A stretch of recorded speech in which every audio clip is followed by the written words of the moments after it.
मधुरं वदनं मधुरं नैनं मधुरं हसितं मधुरं मधुरं मधुरं वदनं मधुरं मधुरं हसितं मधुरं हृदं मधुरं गमनं मधुरं हृदयं मधुरं गमनं मधुरं मधुराधिपतेरखिलं मधुरं मधुराधिपतेरखिलं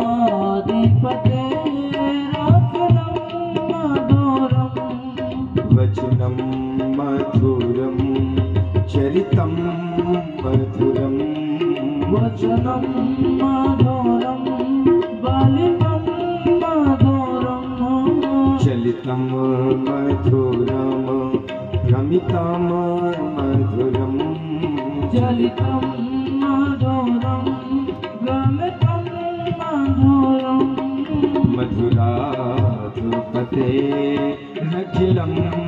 मधुरं मधुराधिपतेरखिलं मधुरं वडो रे मधुरो रेडो रे मधुरा वेरोड मधुरो वेरोड मधुरा वाणी रे मधुरा पाद्यो मधुरा रत्रं मधुरं रात्रं मधुरं मधुराधिपतेरखिलं मधुरं मधुराधिपतेरखिलं मधुरं गीतामय मधुरं पीताम मधुरं मुक्तं मधुरं सुखतं मधुरं रूपमय मधुरं तिलकं मधुरं रूपं मधुरं तिलकं मधुरं मधुराधिपतेरखिलं मधुरं मधुराधिपतेरखिलं मधुरं जगद्गुरु वल्लभाचार्य जी कह रहे हैं, अरे कृष्ण, तुम्हारा जो बदन है बड़ा ही मधुर है। इतना ही नहीं, जो तुम्हारे कटीले कटीले नैन है ना, और उन नैनों में कहीं काजल तुम्हारे मैया लगा दे, काजल अगर तुम नैनों में लगा लो, अरे महाराज पूछो ही नहीं, जो कटीले नैन है ना आपके कृष्ण, बड़े ही मधुर हैं। और उन कटीले नैनों को देखते हुए कहीं कृष्ण आप, जो आपकी मुस्कान है, जो आप हंसते हैं, वो आपकी मुस्कान बड़ी ही मधुर है श्याम। और आपका जो बोलना है, जो वचन है, चाहे आप माखन चुरा के भागने लगे, बस इतना ही कह दे मैया, वो ही मधुर हो जाता है। तो वो शब्द, वो वचन बड़ा मधुर है। और माखन को चुरा के आपका चलना, हाँ, टेढ़ी मेढ़ी चाल है कृष्ण की, वो टेढ़ी मेढ़ी चाल कृष्ण की बड़ी ही मधुर लगती है, वो चलना बड़ा मधुर लगता है।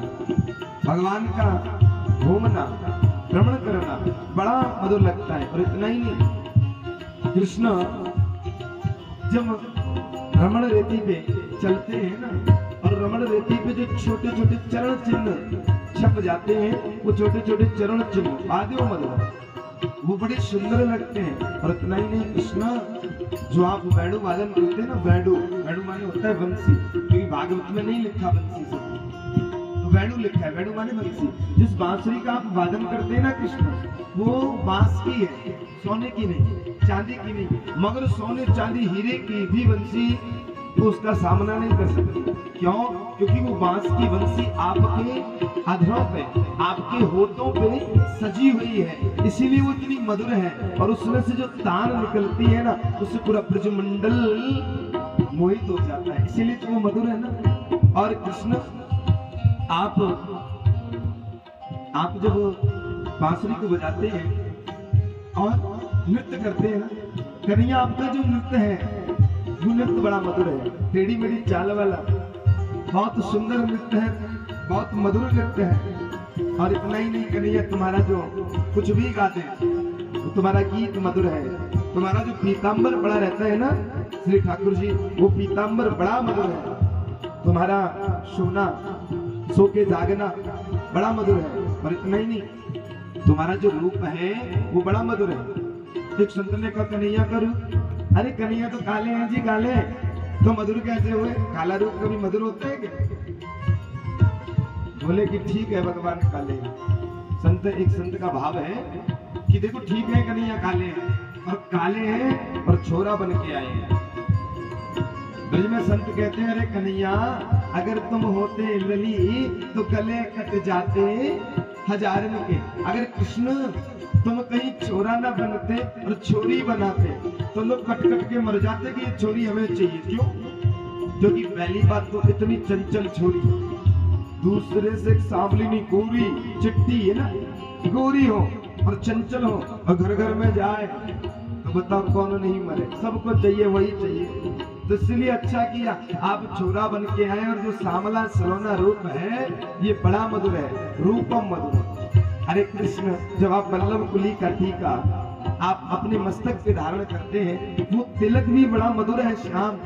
और किस प्रकार से आगे जगत गुरु वल्लभाचार्य जी डाल रहे हैं, तरनाम है मधुरम, तरनाम